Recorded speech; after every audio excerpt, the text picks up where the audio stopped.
আপনি আমাকে কতদিন আগে ইমেল করেছিলেন? আমি আপনাকে রোজার 2-3 দিন আগে ইমেল করতেছি।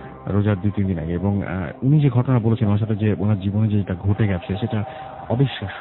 আমার প্রথমে বিশ্বাস করতে ইচ্ছে করেনি। আমি পরে আপনাকে মনে হয় ফোন করে বলেছিলাম যে আপনার বাসার হ্যাঁ লোকজন ঘটনা জানে কিনা, বা হ্যাঁ হ্যাঁ এরকম মানে খুবই অবিশ্বাস্য একটা ঘটনা, খুবই অদ্ভুত টাইপের একটা ঘটনা। এরকম ঘটনা যে মানুষের জীবনে ঘটতে পারে এটা ভাবা খুবই কষ্টকর।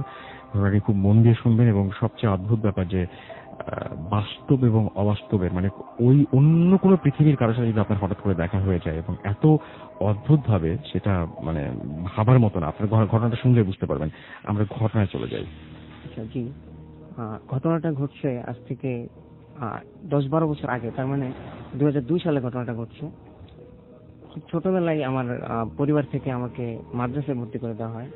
এটা একটা হচ্ছে কওমি মাদ্রাসা, দ্যাট মিনস এখানে থাইকা তারপরে পড়াশোনাটা করতে হয়। আমি হিফজোখানায় ভর্তি হয়েছিলাম। তেমন হচ্ছে কোরআন শরীফ মুখস্থ করা। তো বলে রাখি, আমি 14 পারা কোরআন শরীফ তখন মুখস্থ করছিলাম। তো কোরআন শরীফ মুখস্থ করতে গিয়ে আমার যে প্রবলেমটা হইতো এটা হচ্ছে যে আমি নতুন যে পড়াগুলা সেগুলা খুব সহজেই মুখস্থ দিতে পারতাম, 1-1.5 পৃষ্ঠা 2 পৃষ্ঠা, কিন্তু পুরাতন যে পড়াগুলা সেগুলো আমি মনে রাখতে পারতাম না। এই জন্য আসলে ওইসব মাদ্রাসায় খুব কঠিন ধরনের শাস্তি দেওয়া হয়। এটা আর কি অনেক মানে মানা যায় না, এরকম শাস্তি দেওয়া হয়।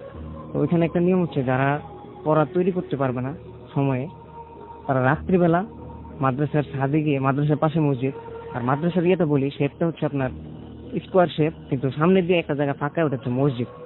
তো মসজিদের সামনে দিয়ে পুরা খোলা মাঠ। তো মসজিদের উপরে ওই গম্বুজের পাশে দিয়ে একটু ছাউনির মতো আছে, তো ওইখানে আমরা বৈশা যার যার টর্চ লাইট ছিল ওটা দিয়ে সবাই যার যার পড়াটা তৈরি করতো। তো ওই দিন আমি পড়া তৈরি করতে পারিনি। 2002 সালে ঘটনা। তো ওইখানে একটা প্রতিযোগিতা ছিল যে কে আগে গিয়ে, একটা চৌকি ছিল, তো চৌকিতে কে বসতে পারে, আর সবার বসতে হবে ফ্লোরে, শুধু একজনই চৌকিতে বসতে পারবে, এরকম একটা ব্যাপার।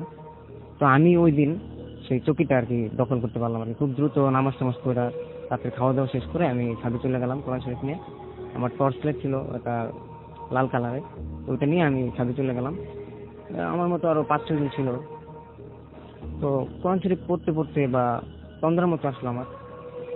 তন্দ্রাচ্ছন্ন হয়ে আমি কখন ঘুমাই গেলাম বলতে পারবো না। গভীর রাতের কয়টা বাজে এরকম সেন্স আমার তখন ছিল না। কোনো ফিস ফিস একটা কথার আওয়াজে আমার ঘুম ভেঙে গেল। আমি ঘুম থেকে উঠা দেখি চারদিকে অন্ধকার, কিছু দেখা যায় না, কিন্তু কথার পরিষ্কার সাউন্ড আসতেছে। কোন দিক থেকে আসতেছে এটা আমি আর কি করতে পারতেছি না। তো আমি ভয়ে, আমার কাছে যে টর্চ লাইট আছে এটা আমি ভুলে গেছি। তো যাই হোক, কিছুক্ষণ আমি নিজেকে আর কি ওই পরিবেশটার সাথে মানাই নিলাম। এরপর আমি টর্চ লাইটের কথা মনে পড়লো, আমি টর্চ লাইটটা হাতে নিলাম, নিয়ে চারদিকে আলো ফেললাম, দেখলাম যে খুব ক্ষীণ আলো, তার মানে চার্জ শেষ হয়ে গেছে আমার টর্চ লাইটের, মানে শেষ দিকে। তো গম্বুজের দিকে যখন আমি টর্চ লাইটটা ধরলাম, আমার এখনো মনে পড়লে আমার গায়ের পশম দাঁড়িয়ে গেছে। আমি দেখলাম যে 4-5 জন সাদা পাঞ্জাবির মতো পরিহিত 4-5 জন লোক গোল হয়ে বসে কিছু আলোচনা করতেছে। তো আমি তো খুব ভয় পেয়ে গেলাম, এবং আমার যে লাইটের আলো এটা ওইখানে যে মুরব্বী করে লোকটা ছিল ওনার দৃষ্টি আকর্ষণ করলো। উনি দেখলাম যে আমাকে হাতের ইশারায় ওনার কাছে ডাকতেছে। তো ওই দিন রাতের সবগুলা ঘটনায় আমার কাছে এত প্যারানরমাল আর কি। তো আমি আর কি নিজেকে করতে পারলাম না, আমি চলে গেলাম ওনার কাছে। কেন গেলাম বা কি, আমার ওগুলা কিছু মাথায় ছিল না। তো ওইখানে গেলাম, যাওয়ার পরেও 10-15 মিনিট ওনারা ওনাদের কথা অন্য কোনো ভাষায় হবে, আমি শুনতে পারলাম আর কি, ফিস ফিস করে কথা বলতেছে, আর আমি ওনাদের পাশে বসে আছি। ওনার কথা যখন শেষ হলো, মুরব্বি করা লোকটা আর বাকি যে 4-5 জন তারা তরুণ, কিন্তু সবাই জুব্বা পরিহিত, মাথায় টুপি, দাড়ি আছে। তো ওনাদের কথা শেষ হওয়ার পরে মুরব্বি করে লোকটা আমাকে পরিষ্কার বাংলা ভাষায় আমার নাম ধরে ডাকলো, কাছে যেতে বলে, একেবারে ওনার কাছে যেতে। তো আমি গেলাম, খুবই ছোট তখন। ওনার কাছে যাওয়ার পরে উনি একজন লোককে আদর করে ধরলে যেরকম বাচ্চা একটা ছেলেকে, এরকম করে আমাকে ধরলেন। ধরার পরে আমি ওনাদের কাছে যাওয়ার পর থেকে একটা স্মেল পাচ্ছিলাম, কিন্তু ওনার কাছে যাওয়ার পরে যে ঘ্রাণটা পেলাম আমি, মানে এই বাস্তবতার যে দুনিয়া, এখানে এই রকমের কোনো সেন্ট আমি কখনোই পাইনি। তো ওই দিন পাইলাম। যাই হোক, তো উনি আমাকে কাছে নিয়ে অনেক কথা বললেন। এর মধ্যে একটা জিনিস হচ্ছে যে আমাকে বললেন যে তোমার এই যে কোরআন শরীফ পড়া, এটা তো অনেক কষ্ট হবে, কিন্তু তুমি এই পথ থেকে আর চলে যাও না, এটাই তোমার সঠিক পথ। তো আমি ওনার কথা শুনলাম। উনি বললেন কিছু টিপস দিলেন, লাইক যেমন ধরেন বললেন যে তুমি পড়া শুরু করার আগে একটা দোয়া বললেন, আয়াতুল কুরসি বললেন, এগুলো পড়ে নিও, তাহলে তোমার উপকার হবে। তো ওনাদের সাথে আমি কতক্ষণ ছিলাম বা কি আমার কিছুই এখন মনে নাই। তো এরই মাঝে তার একজন শিষ্যকে তিনি কি যেন বললেন অন্য কোনো এক ভাষায়। তো বলার পরে সে তার ব্যাগ থেকে একটা কিছু বের করে ওনার হাতে দিল। উনি আমার এই হাতে একটা রিং পরাই দিলেন, আংটি। বললেন যে যতদিন পর্যন্ত তুমি এই পথে আসো, তার মানে আমি যেই পথটার কথা বললাম, ততদিন পর্যন্ত এই রিংটা তোমার এবং এটা তোমার উপকার করবে, কোনো ক্ষতি করবে না। কিন্তু যখনই তুমি এই পথ থেকে সরে যাবে, বিচ্যুত হবে, তখন থেকে এই রিংটা তোমার না, তোমার এটা পরার অধিকার নাই, আর ওটা আমরা ফেরত নেব, যে কোনো ভাবেই হোক এটা ফেরত নেব। যাই হোক, কখন সকাল হয়ে গেছে, ফজর আজান পড়ার সময় আমার মনে হলো যে আমি এতক্ষণ কি আসলেই এরকম কিছু দেখছি নাকি ঘোরের মধ্যে ছিলাম। আমার আসলে পরিষ্কার ছিল না ব্যাপারটা, হঠাৎ করে এই সব কিছু নাই। কিন্তু যদি এটা স্বপ্নই হতো তাহলে আমার হাতে অবশ্যই রিংটা থাকতো না সকালে। তো আমার হাতে ছিল রিংটা। আর সবচেয়ে অন্যরকম একটা জিনিস হচ্ছে যে আমার যে টর্চ লাইটটা ছিল সেটা ছিল না সে জায়গায় আর। তো যাই হোক, আমি নিচে নামলাম, ছাদ থেকে গিয়া নামাজ টামাজ পড়লাম, আবার স্বাভাবিক দিন শুরু করলাম। এরকম করে আমি আসলে তারপরেও এত কিছুর পরেও আমার এই কোরআন শরীফ মুখস্থ করাটা আসলে শেষ পর্যন্ত শেষ হয়নি। আমি 14, 15, 16 পারা পর্যন্ত মনে হয় পড়ছিলাম। তারপরে দেখা গেল যে আমাদের যে প্রিন্সিপাল ছিলেন উনি আমার আব্বুকে ডাকাইছেন, ডাকাই বলছেন যে এই ছেলে 3-4 বছর ধরে কোরআন শরীফ পড়তেছে, অন্যরা 2 বছরে শেষ করে ফেলে, একটু 3-4 বছরে অর্ধেক শেষ করছে, এর দ্বারা আসলে সম্ভব নয়, পুরো গুলো ভুলে যায়। তো যাই হোক, আমার আব্বু আমাকে ওইখান থেকে নিয়ে গেলেন। ওনারা সাজেস্ট করলেন যে ওরা কিতাবখানায় ভর্তি করে দেন, মাওলানা হোক। তো আমার আব্বু আমাকে অন্য এক জায়গায়, অন্য একটা মাদ্রাসা নিয়ে গেলেন। এটা হচ্ছে আলিয়া মাদ্রাসা আর কি। তো ওইখানে জেনারেল সিস্টেমে পড়াশোনা হয়, বাংলা, ইংরেজি, আরবি সবই আছে। তো ওইখানে ভর্তি করলাম। তো আমার কোনো প্রবলেম হয়নি তখন। ক্লাস 8 পর্যন্ত আমি ওই মাদ্রাসায় পড়ছি। পড়ার পরে আমি আমার আব্বুরে বলছি যে আমার মাদ্রাসায় ভালো লাগে না, আমি স্কুলে ভর্তি হবো। তো তিনি আমার কথা শুনে আমাদের স্কুলে ভর্তি করে দিলেন।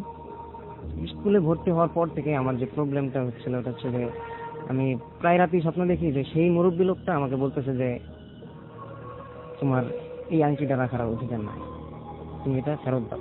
ঠিক আছে, এইভাবে তো না, খুবই খুব ভয়ঙ্কর ভাবে বলতেছিল। তো এরকম এটা আমি স্বপ্ন ভাবছিলাম অনেকদিনই, এটা যে এটা নিছক একটা স্বপ্ন আর কিছু না। তো ঘটনাটা ঘটলো, এটা হচ্ছে একেবারে রিসেন্ট, 2012 সালের 11ই মার্চ। আমি মিরপুর স্টেডিয়ামে গেছি, আমার এক ফ্রেন্ড আজকে আসছে আমার সাথে, পারভেজ। ওর সাথে আমি মিরপুর স্টেডিয়ামে গেছি খেলা দেখতে। খেলা ওদিন রাজনৈতিক কারণে একটা সমস্যা ছিল, আপনারা হয়তো জানেন, গাড়ি ঘোড়া সবকিছু বন্ধ ছিল। তো খেলা শেষ হওয়ার পরে আমার সাথে পারভেজের কানেক্ট নষ্ট হয়ে গেছে, ওর সাথে আমার আর যোগাযোগ হয়নি। হঠাৎ করে আমরা হারাই গেছি, ওকে অনেকগুলা ফোন দিছি, পাই নাই। আর আমি দাঁড়াই আছি মিরপুর মাজারের পরে বেরিবাদের আগে, মানে ওই নদীর যে রাস্তাটা ওটা আগে একটা জায়গা। তো কোনো গাড়ি নাই, অনেক মানুষ দাঁড়ায় আছে, খেলা শেষ হয়েছে, অনেক মানুষ। ওরা আমি ফোন দিচ্ছি, পাইতেছি না, সেও মনে হয় আমার ফোন দিতেছে, যাই না। কিন্তু আমার আব্বুর নাম্বার থেকে আমার মোবাইল অনেকগুলো ফোন আসতেছে যে তাড়াতাড়ি বাসায় যেতে হবে। আমি খুব টেন্স, কিভাবে বাসায় যাবো। তো এরকম একটা টেনশনের মুহূর্তে হঠাৎ করেই একটা সিলভার কালারের প্রাইভেট কার ঠিক আমার সামনে দিয়ে ঘেসে আমার সামনে গিয়ে দাঁড়াইলো, আমার পাশ দিয়ে ঘেসে সামনে গিয়ে দাঁড়াইলো। তো ড্রাইভারের সিটের ওই জানাল থেকে হঠাৎ করে একটা লোক মাথা বের করে আমাকে ডাক দিল। আমি ভাবলাম এই জায়গায় তো আমার কোনো পরিচিত লোক নেই, কে রাখবে। গেলাম, তো গেলাম, যাওয়ার পরে দেখলাম যে লোকটা পাঞ্জাবি পরিহিত। আর আরেকটা কথা বলে রাখি, ওই স্বপ্নটা দেখার সময় আমি আসলে ওই আংটিটা পরতাম না ভয়ে, কিন্তু আমি দূরে কোথাও যদি যাইতাম তাহলে ওই আংটিটা পরতাম, একটু ভরসা পেতাম আর কি। আমি ওই আংটিটা পরলে বেশ কিছু জায়গা থেকে আমি মনে হয় এই আংটির কারণে সে বসে, আমি বলতে পারি না। যাই হোক, তো ওদিনও আমি আংটিটা পরে গেছিলাম। তো ড্রাইভার আমাকে ডাক দিয়ে বললো আপনি কোথায় যাবেন। তো আমি বললাম যে আমি টঙ্গী যাব। তো উনি বললেন আমরা ওদিকে যাইতেছি, আপনি ইচ্ছা করলে আমাদের সাথে যাইতে পারেন। তো আমি ভাবলাম যে এত এত মানুষ, তাদের কাউরে লিফট দিল না, আমাকে কেন দিলেন। কিন্তু আমি আসলে বাসায় যাওয়ার একটা উপায় খুঁজতেছিলাম। তো এরকম একটা সহজ সমাধান পেয়ে আমি উঠলাম গাড়িতে। আমি উঠলাম গাড়ির পিছনের সিটে। উঠার পরে গাড়ির দরজাটা লাগানোর পর গাড়িতে অনেকে স্প্রে করে ওইরকম গান, কিন্তু সবচেয়ে অবাক হলাম আমি যে 8-10 বছর আগে সেই রাতে একটা গান পেয়েছিলাম আমি গাড়ির ভিতরে, সেই রকম একটা গান পেলাম। গান পাওয়ার পরে আমি আমার ডান পাশে চেয়ে দেখি যে সেই মুরব্বী লোকটা বসে আছে। এত বছর পরে সেই লোকটাকে দেখে, আমি স্বপ্নে দেখি, কিন্তু স্বপ্নের দেখা তো আর বাস্তবের দেখার মতো না। তো হঠাৎ করে দেখে আমি আর দর করে গাড়ির ভিতরে সম্ভবত এসিও চলতেছিল। তো আমি দর করে ঘামতে শুরু করলাম। বেশ কিছুক্ষণ কোনো কথা হলো না। গাড়ি, আমার মনে হয়েছে যে গাড়ি সঠিক পথে চলতেছে। 5-6 মিনিট বা এরকম কিছু একটা টাইম যাওয়ার পরে মুরব্বী লোকটা হঠাৎ, তার যে ভয়েস আমি শুনছিলাম 8-10 বছর আগে, সেই ভয়েসটা না, খুবই কঠিন একটা রুক্ষ গলায় সে আমাকে বলল যে তুমি তোমার পথ থেকে বিচ্যুত হয়েছ, তোমার এই রিং রাখার কোনো অধিকার নাই, তুমি এটা ফেরত দাও। আর আমি নিজেও আসলে এটা ফেরত দেওয়ার জন্য অনেকদিন ধরে উদ্গ্রীব হয়ে আছি যে আসলে এটা আমার কাছে রাখা উচিত হইতেছে না, আমি এত ভীত ভয়ের স্বপ্ন দেখতেছি। তো আমি এটা সাথে সাথে, মানে বলার সাথে সাথে আমি রিংটা হাত থেকে খুইলা ওনার হাতে দিলাম। তো আর বাকি রাস্তা ওনার সাথে আমার কোনো কথা হয় নাই। আব্দুল্লাহপুর আসার পরে গাড়িটা যখন থামলো, উনি বললো যে এরপরে আর আমাদের গাড়ি যাবে না, তুমি নামো। আমি নামার পরই উনি হঠাৎ করে জুব্বার পকেটে হাত দিয়ে আমাকে একটা জিনিস দিলেন। আমি হাতে নিয়ে দেখি যে সেই রাত্রে আমি যে টর্চ লাইটটা হারাইছিলাম, সেই লাইটটা উনি আমাকে ফেরত দিচ্ছেন। যাই হোক, আমি গাড়ি থেকে নামলাম, মানে সামনের দিকে তাকিয়ে আবার পিছন দিকে তাকিয়ে দেখি সেই গাড়িটা আমার পিছনে নাই। হঠাৎ করে হাওয়ায় কি মিশে গেল গাড়িটা, আমি বুঝতে পারলাম না, কিছুই না। আমি খুবই ভয়ে আছি। এমনকি আব্দুল্লাহপুর যে জায়গাটা আমাকে নামাইছে সে জায়গায় কোনো মানুষ নাই, খুব ওই জায়গাটা নির্জন থাকে সবসময়। একটু সামনে গেলে মানুষ, কিন্তু ওই জায়গাটা নির্জন। আমি তো খুবই ভয়ে আছি যে হঠাৎ করে এরকম একটা আজগুবি গাড়ি দিয়ে আমি এসে নামলাম, আমাকে একটা টর্চ লাইট দিল। মানে আমার কাছে মনে হচ্ছে এটা সেই টর্চ লাইটটাই। যাই হোক, তো নামার পরে আমি বাসায় চলে গেলাম। সেদিন রাত্রে মনে হয় আমার খুবই জ্বর আসছিল, 2-1 দিন এরকম জ্বরই ছিল। তো পরে আমি বিষয়টা নিয়ে কাজী মাসুদ নামের আমার এক বড় ভাই আছে, তো উনি এইসব বিষয়ে সম্ভবত খুব স্টাডি করেন। ওনাকে আমি বলার পরে উনি বললেন যে আসলে এই ধরনের প্যারানর্মাল যেসব ঘটনা ঘটে, সেসব ঘটনায় তোমাকে যদি কোনো কিছু দেয় তাহলে তার প্রতিদান হিসেবে সামান্য কিছু হলেও নিবে, শুধুমাত্র তোমাকে দিবে এরকম ঘটবে না। হয়তো তোমার কাছ থেকে কোনো উপকার নিবে অথবা তোমার কোনো মানে সামগ্রী নিবে, এরকম কিছু। যাই হোক, এই কারণেই তোমার টর্চ প্লেট নিয়েছিল। তো এত বছর পরে যেহেতু তাদের জিনিস তোমাকে, মানে তাদের জিনিস সে ফেরত নিয়েছে, এই জন্য তোমার টর্চ প্লেটটা তোমাকে ফেরত দিচ্ছে, ঠিক আছে? তো এটাই আমার ঘটনা। আর এটা ঘটনাটার এরকম ঘটনা যে মানুষ তো বলে যে গ্রামে ভৌতিক ঘটনাগুলো, আমার ঘটনাটা একেবারে শহরে ঘটছে, এই জন্য আমি এই ঘটনা নিয়ে খুবই স্কেয়ার ছিলাম। জি ওকে, থ্যাংক ইউ সো মাচ। আমার কাছেও ঘটনাটা খুবই অদ্ভুত লেগেছিল এবং আমি সত্যি খুবই অবাক হয়েছি আপনার এই ঘটনাটাতে। এবং বাস্তব জীবনে মানুষের সাথে যেরকম ঘটনা ঘটতে পারে, এটা মানে জেনে আমার খুব মানে আমি আমার নিজেরই খুব অবাক লেগেছে।